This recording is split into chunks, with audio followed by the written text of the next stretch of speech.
या ज़ैनब कुबरा या सानिए ज़हरा शब्बीर की हमशी लहजा है हैदर सा।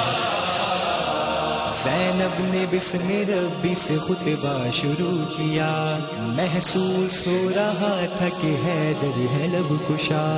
बिन्ते अली का लहजा था ऐसा वजलनुमा, दरबार सारा कब्र के मंजर में ढल गया। लहजा अली का लहजा कुरआन से मिल गया, ज़ैनब ने लब हिलाए तो Bismillahirrahmanirrahim. Alhamdulillahi Rabbil Alameen. As-salatu was-salamu ala ashrafil anbiya'i wal mursaleen. Amma ba'd, faqad qala Allah tabaraka fi kitabihil majid wa furqanihil hamid wa huwa asdaqus sadiqin wa qawluhul haqq. Bismillahirrahmanirrahim. Inna alayna lal huda wa inna lana lal akhirata wal ula. खुदावंद आलम कलाम पाक के कुरान मजीद में इरशाद फरमावे छे कि बेशक हिदायत ની जिम्मेदारी અમારા ઉપર છે અને દુનિયા આખરતના ઇખ્તિયાર અમારા હાથોમાં છે। અઝાન મોહતરમ, ઇન્સાનની જિંદગી એક મકસદની માટે ખલ્ક કરવામાં આવી છે। ઇન્સાનની જે જિંદગીની અનમોલ નેમત આપવામાં આવી છે એક મકસદની માટે આપવામાં આવી છે કે તેનાથી કમાલ જાહેર થઈ શકે કે જે નિયમો જે કાયદાઓ મોકલવામાં આવ્યા છે તે નિયમોનું ઇન્સાનની જિંદગીમાં અમલ હોવું જોઈએ, તેની ઉપર અમલ પેરા ઇન્સાન હોવા જોઈએ। જો તેને મકસદને ભૂલી જાય તો ઇન્સાનની જિંદગી એક જાનવર જેવી જિંદગી બની જાય છે। આઈમે માસૂમીન અલૈહિસ્સલામ આપણી જિંદગીની માટે એક નમૂના છે। ગયા દર્સમાં હું તમને વાત કરતો હતો કે ખુદાવંદ આલમે મા બાપને હક ઔલાદની ઉપર, ઔલાદના હક મા બાપની ઉપર, ભાઈઓના હક ભાઈની ઉપર અને પડોશીના હક પડોશીની ઉપર બતાડવામાં આવ્યું છે। એક હત્તા કે ઇન્સાનિયતથી હટીને એક ઇન્સાનિયત ઇન્સાનની માટે રાખવામાં આવી છે કે જેવી રીતના પડોશીનો ખ્યાલ, મહેલ્લાવાળાના ખ્યાલ, શહેરવાળાના ખ્યાલ, એવી રીતના જાનવર સુધીનો જાનવરોનો પણ ખ્યાલ રાખવામાં આવ્યો છે। તો અલ્લાહ ઇન્સાનની માટે કાયદા, કાનૂન અને નિયમો મોકલાવ્યા છે। તે કાયદા, કાનૂન અને નિયમો પ્રમાણે પોતાની જિંદગી બસર કરવી જોઈએ।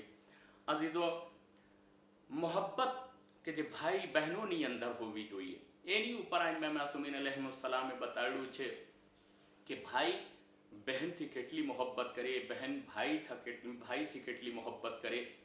એ લોકો એક માના પેટમાંથી જન્મ લીધા છે અને ફક્ત જન્મ લેવાની વાત નથી, જિંદગી મોટી કરવાની વાત નથી, બલકે તે જિંદગીના મકસદને પણ સામે રાખે અને એ લોકો આપસમાં કેટલી મેલ મોહબ્બતની સાથે રહે, એકબીજાથી નફરત ના કરે, એકબીજાથી દુશ્મની ના કરે।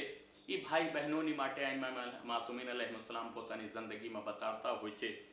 જનાબે ઝૈનબ સલામુલ્લાહ અલૈહા નજરે મૌલાએ કાયનાત લગન જે છે, અક્દ જે છે તે કરે છે જનાબે અબ્દુલ્લાહની સાથે। ત્યારે લગન કરવા ટાણે બે શર્ત મૌલાએ કાયનાત અલી ઇબ્ન અબી તાલિબ અલૈહિસ્સલામ જનાબે અબ્દુલ્લાહની સામે જનાબે ઝૈનબના તરફથી રાખે છે। અઝીઝો, આજે ઇન્સાનની જિંદગીનો મકસદ ફક્ત એટલું જ હોય છે કે લગ્ન કરીએ છીએ, અક્દ થઈ જાય, નિકાહ થઈ જાય, રૂખસત થઈને દીકરી જે છે ધણીના ઘરે ચાલી જાય, પણ નહીં, એની બીજી વાતો ઉપર ગૌર ફિક્ર કરવું જોઈએ કે જે એની આખી દુનિયા પોતાની પછવાડે મૂકી જતી હોય છે। જે હમણાં જન્મથી લઈને નિકાહના ટાઈમ સુધી પોતાની જિંદગીનો એક ચમન સમજતી હતી, તે આખા ચમનને મૂકી જતી હોય છે। તે લોકોની જિંદગી કઈ જિંદગી છે, તે લોકોના હક્કો પણ કઈ હક્કો છે કે જે ઇન્સાનની ઉપર ફરજ કરવામાં આવે છે। મૌલાએ કાયનાત નિકાહ કરે છે જનાબે અબ્દુલ્લાહની સાથે, જનાબે ઝૈનબના અક્દ કરે છે, પણ બે શરતો તે અક્દની સાથે રાખે છે। એક શરત જનાબે અબ્દુલ્લાહની સાથે રાખે છે, જનાબે અમીરુલ મોમિનીન અલી અલૈહિસ્સલામ ફરમાવે છે કે એ અબ્દુલ્લાહ, મારી આ બેટી, મારી આ દીકરી ઝૈનબ પોતાના ભાઈ હુસૈનથી મોહબ્બત કરે છે। બેશક હરેક બહેન પોતાના ભાઈથી મોહબ્બત કરે છે, પણ આપણે આપણી જિંદગીમાં જોયું હશે, અગર ભાઈ કોઈ તકલીફમાં હોય કે ભાઈ પોતાની બહેનની જરૂરતોને પૂરી ના કરી શકતા હોય તો બહેન તરત જ નારાજ થઈ જતી હોય છે, ખીજાઈ જતી હોય છે। પણ એમ ના થવું જોઈએ, કેમ કે આ રિશ્તા જે છે લોહીના રિશ્તા છે, ખૂનના રિશ્તા છે, નસબના ને નસ્લના રિશ્તા છે। આપણે ફક્ત એવું જ નથી કે આપણું સારું થતું રહે તો આપણે રાજી રહીએ અને આપણાથી કંઈ ખરાબ થઈ જાય તો તરત જ નારાજ થઈ જઈએ. એ ભાઈ બહેનનો રિશ્તો નથી, એ તો એક દુશ્મનના રિશ્તા છે, ગેર ઇન્સાનોના રિશ્તા છે. તો પછી નસ્લનો ફાયદો શું થયો કે ઇન્સાન પોતાના ઈચ્છા પ્રમાણે અગર થતું હોય તો રાજી છે, પોતાના ઈચ્છાના વિરોધમાં કંઈ થઈ જાય તો તરત જ નારાજ થઈ જાય છે, બહેન ભાઈથી દુશ્મન બની જતા હોય છે, દુશ્મની કરી લેતા હોય છે. નહીં તો જનાબે મૌલાએ કાયનાત શરત રાખે છે કે અબ્દુલ્લાહ મારી બેટી ઝૈનબ પોતાના ભાઈ હુસૈનથી બહુ જ મોહબ્બત કરે છે. લિહાઝા સિલસિલાએ અક્દમાં પહેલી શરતી છે કે રાત અને દિવસમાં એક વખત જરૂર તમે ઇજાઝત દેજો કે જાઈને પોતાના ભાઈ હુસૈનના ચહેરાને જોઈ લે. એક ભાઈની મોહબ્બત ઝૈનબના પ્રતિ જનાબ ઇમામ હુસૈન અલૈહિસ્સલાતુ વસ્સલામ થી મૌલાએ કાયનાત બતાડે છે કે દિવસ અને રાતમાં એક વખત તમે ઇજાઝત જરૂર દેજો તાકે મારી ઝૈનબ પોતાના ભાઈને ચહેરાને જોઈ લે.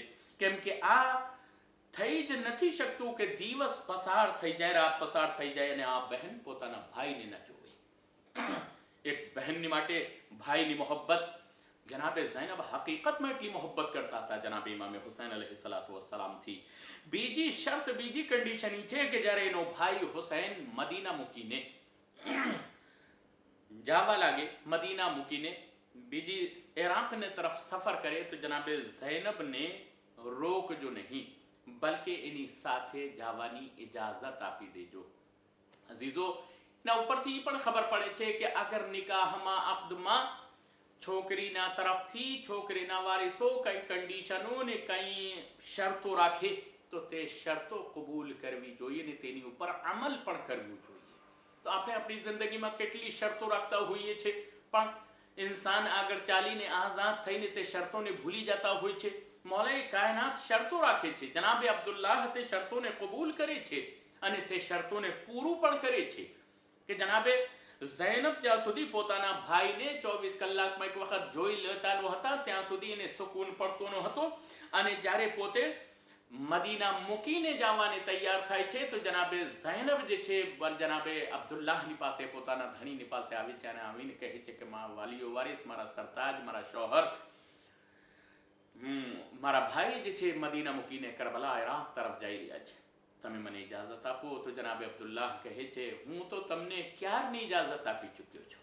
એટલે જ્યારે મૌલાએ કાયનાતે અક્દના ટાઈમે, નિકાહના ટાઈમે શરત રાખી હતી ત્યારે જ મેં ઇજાઝત આપી દીધી હતી શરતને કબૂલ કરીને. એટલે કે અગર તમે કોઈ શરતને કબૂલ કરો તો તે શરતને પૂરી કરવાની પણ કોશિશ કરો, ચાહે 10 વર્ષ મોરની હોય, ચાહે 5 વર્ષ મોરની હોય. ઇન્સાનને તે શરતો કે જે આપણી જિંદગીની માટે રાખવામાં આવી છે, કેટલી શરતો આપણે કબૂલ કરી છે અલ્લાહથી, નબીઓથી, ઇમામોથી, પણ તે શરતોને, તે કન્ડિશનોને અમે પૂરા કરીએ છીએ? કોઈ દિવસ ઇન્સાન પૂરો નથી કરતો. પણ મૌલાએ કાયનાત શરતો રાખે છે, જનાબે અબ્દુલ્લાહ તે શરતોને પૂરી કરે છે અને ઇન્સાનને તેની ઉપરથી ગૌર ફિક્ર કરવું જોઈએ કે આ વાકયાથી એક બહેનને ભાઈની સાથે કેટલી મોહબ્બત કરવી જોઈએ, એક ભાઈને બહેન સાથે કેટલી મોહબ્બત કરવી જોઈએ. જ્યારે આ બહેન ભાઈના રિશ્તા હોય ને ધણી અને બાળીના રિશ્તાની વખત આવે ત્યારે તે કન્ડિશનો રાખવામાં આવી છે જે તેને કેટલા હદ સુધી પૂરી કરવાની કોશિશ કરવી જોઈએ. વાખિર